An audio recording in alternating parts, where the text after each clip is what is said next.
اگرچہ بھٹکے ہوئے ہیں لیکن کبھی بھولی ہوئی منزل بھی یاد آتی ہے راہی کو، اور بھٹکے ہوئے آہو کو پھر سوئے حرم لے چل۔ اس کی ضرورت ہے مسلمان کو پھر اس کا مقصد یاد دلایا جائے۔ پاکستان اس لیے نہیں بنایا گیا تھا کہ ہمارے ہاں ٹاٹے اور برلے نہیں تھے تو ہمارے پاس اس کے بھی باپ وجود میں آ جائیں، اس لیے تو نہیں بنایا گیا تھا۔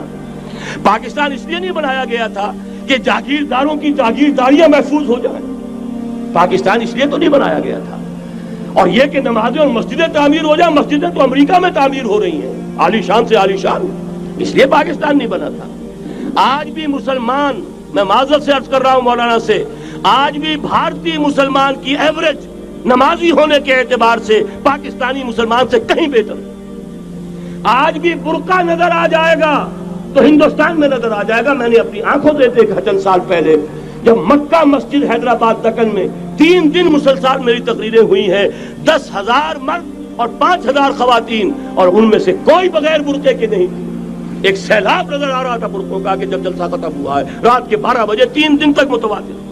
یہاں کہاں نظر آئے گا برقع آپ کو؟ یہاں تو جس کے پاس 2 پیسے ہو گئے اس نے سب سے پہلے برقع اتار کے پھینک دیا۔ معلوم اچھی طرح سمجھ لیجئے یہ چیزیں تو وہاں زیادہ ہیں یہاں کی نسبت۔ اصل ضرورت تھی کہ یہاں اس نظام کو قائم کیا جائے، وہ نظام عدل اجتماعی، وہ جس میں حریت ہو، جس میں عام آدمی بھی خلیفہ وقت کو ٹوک سکے۔ یہ کرتا کیسے بن گیا؟ ایک خاتون بھی کھڑی ہو کر دامن پکڑ لے، عمر تمہیں کیا حق ہے کہ ہمارے مہر کے اوپر پابندی لگا رہے ہو، جبکہ اللہ نے نہیں لگائی۔ اللہ قرآن میں قنطارہ کا لفظ استعمال کر رہا ہے۔ ڈھیروں سونا دے دے کوئی شخص اپنی بیوی کو مہر کے اندر، طلاق دیتے وقت اس میں سے کچھ نہیں لے سکتا۔ آپ کون ہوتے ہمارے حق کے اوپر پابندی لگانے والے؟ اور عمر نے کہا آج ایک بڑھیا نے وہ اب عمر کو دین سکھایا، آرڈیننس واپس۔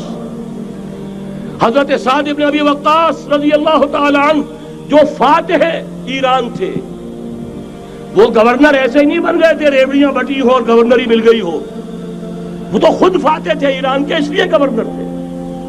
صرف ایک پرچہ پہنچا ہے بارگاہ خلافت میں، حضرت عمر فاروق کے پاس انفارمیشن آئی سعد نے اپنے گھر کے باہر ڈیوڑی بنا لی ہے اور ایک دربان کھڑا کر دیا ہے۔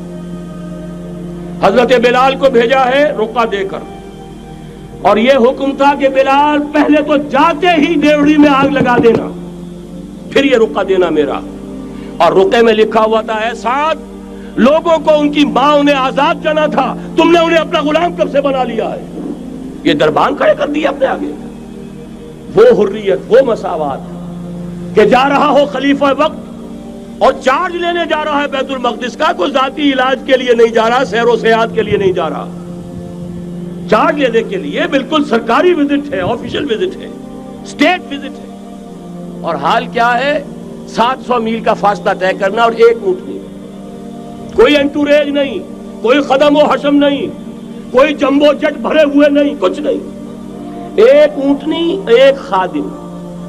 اس ایک اونٹنی پر چونکہ راستے کا راشن بھی ہے لہذا 2 آدمی نہیں بیٹھ سکتے، ایک بیٹھ سکتا ہے۔ ایک منزل خلیفہ وقت بیٹھا ہوا ہے اوپر اور خادم نکیل پکڑ کر چل رہا ہے، اگلی منزل خادم اوپر بیٹھا ہے اور خلیفہ وقت عمر بن الخطاب رضی اللہ تعالی عنہ اور وہ آگے آگے نکیل پکڑ کر چل رہے ہیں۔ یہ نظام چاہیے آج نوع انسانی کو۔ اس کے انتظار میں، اس کی تلاش میں نوع انسانی نے کتنے تجربے کر لیے، کیسی چھلانگیں لگائیں، ملوکیت ختم کی، آسمان سے گرا کھجور میں اٹکا، جمہوریت آئی نام نہاد، لیکن وہ سرمایہ دارانہ نظام بن کر آگے سے بڑھ کر لعنت بن گئی۔ پہلے جاگیردار مسلط تھا، اب سرمایہ دار اور کارخانے دار مسلط ہو گیا۔ اس سے نکلنے کے لیے زور لگایا، کمیونزم کی طرف گئے، چھلانگ لگائی، اب ایک پارٹی ڈکٹیٹر بن کر بیٹھ گئی۔ انسان رست از یک بنتا افتاد در بندے دیگر، ایک چیز سے غلامی سے نجات پاتا ہے دوسری میں پھنس جاتا ہے۔ اور کیوں؟ کہ وہ نظام عدل اجتماعی جو محمد عربی کو دے کر بھیجا گیا تھا، اس کے کسٹوڈین سوئے ہوئے، اس کے کسٹوڈینز کو اندازہ ہی نہیں۔ یہ نسخہ تو ہمارے پاس تھا، ہمیں عمل کرنا تھا اور دنیا کے سامنے پیش کرنا تھا۔ پاکستان بنایا اس لیے گیا تھا کہ ہم اس کا ایک نمونہ دنیا کے سامنے پیش کریں گے۔ قائد اعظم نے فرمایا تھا کہ ہم یہ چاہتے ہیں کہ پاکستان کی صورت میں عہد حاضر میں اسلام کے اصول حریت و اخوت و مساوات کا ایک نمونہ قائم کر کے دکھائیں۔ کہاں ہے وہ؟ بھٹک گئے، سو گئے۔ وَلَنُذِيقَنَّهُم مِّنَ الْعَذَابِ الْأَدْنَىٰ دُونَ الْعَذَابِ الْأَكْبَرِ، بڑے عذاب سے پہلے چھوٹا عذاب کا مزہ چکھائیں گے. لَعَلَّهُمْ يَرْجِعُونَ، شاید کہ لوٹ آئیں.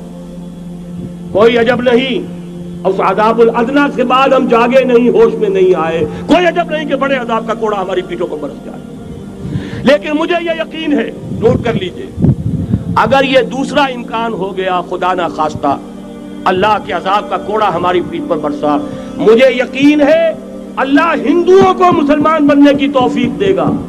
لیکن اسلام کا بول بالا اسی خطے سے ہوگا.